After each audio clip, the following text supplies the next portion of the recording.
everybody.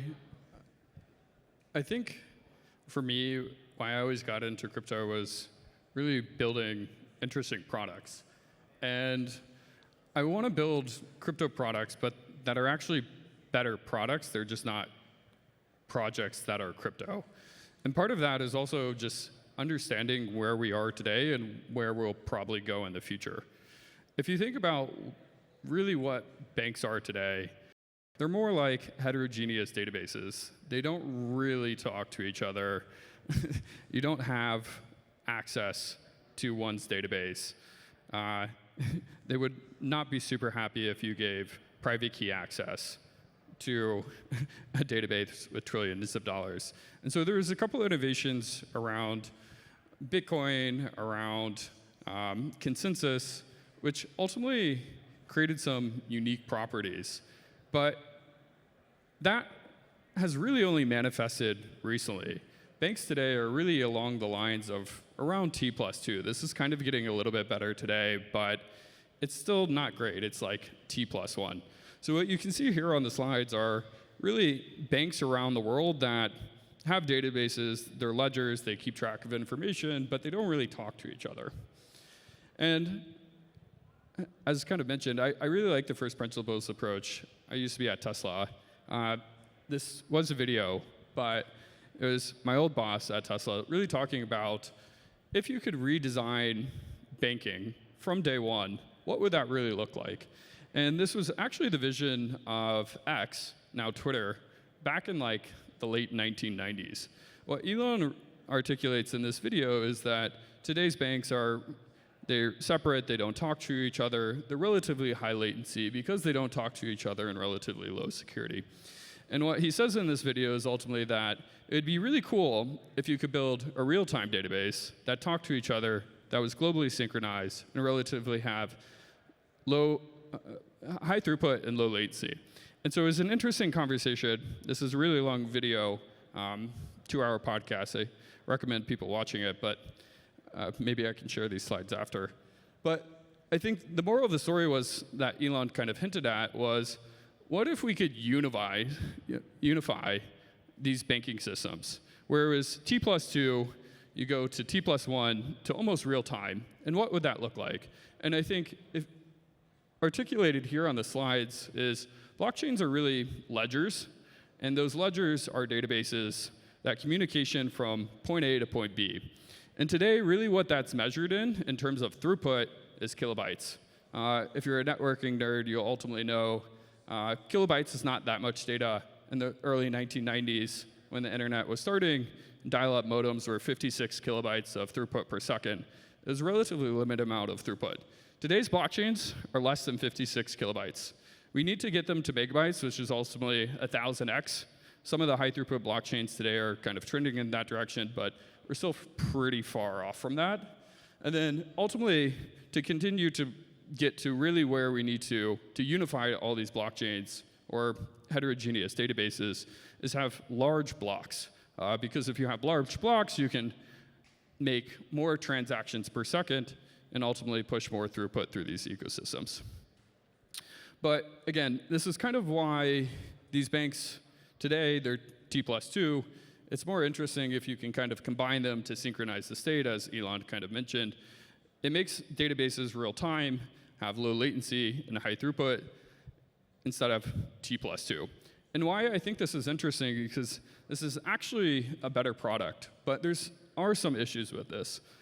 For example, today, if an earthquake or whatever happens in Japan, the fastest way for that information to get from Japan to the New York Stock Exchange to actually make a trade on that is through fiber optic cables. So realistically, the speed of light through fiber optic cables is 133 milliseconds. If you're halfway around the world, you can just divide that by 2. You'll send an earthquake happened in Japan, you send that through fiber optic cables, and that will arrive in New York around 60 milliseconds later, which is interesting. Somebody can make a trade on that. But I think to actually make a better product, you need more real-time information. The person in Japan should actually be rewarded for knowing that a newsworthy event that is moving the market should be enacted upon.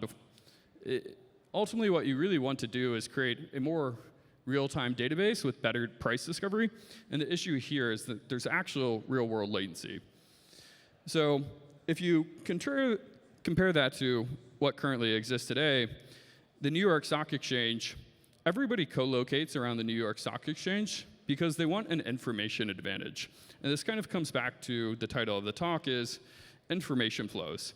The reason why people and high-frequency traders ultimately co-locate next to the New York Stock Exchange is because they want information that other people don't have so that they can ultimately trade on that information prior to others.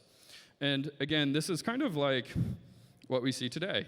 You have these banks or exchanges around the world, in this example, the New York Stock Exchange and the Tokyo Stock Exchange, where people physically co-locate because they want better information than everybody else. But blockchains can actually do a little bit better, particularly around high throughput blockchains. But maybe to start off, if we push layer 2s to their logical extremes, how I kind of think that they'll look like is you'll recreate the New York Stock Exchange. You do a lot of trading, everybody want to co-locate next to you because you want the information arbitrage.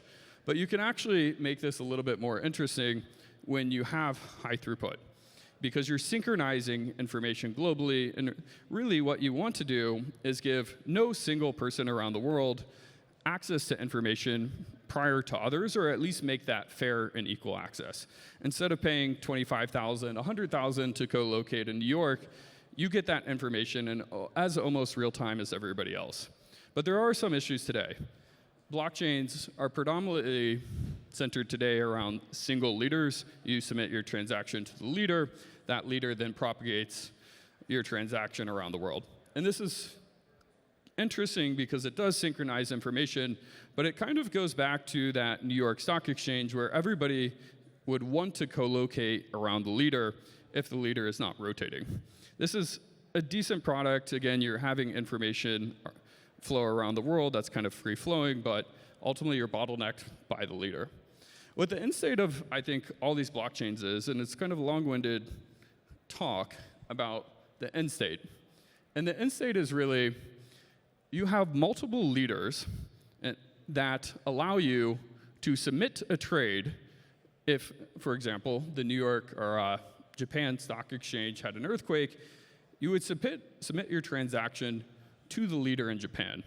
And why that's important is because when you submit that an earthquake has happened in Japan, by the time that's already reflected or traveled across the ocean to the New York Stock Exchange, that trade has already been executed. And so you actually are enabling better price discovery globally. And so I think the moral of the story of this talk is, at the end of the day, I want blockchains to be better products.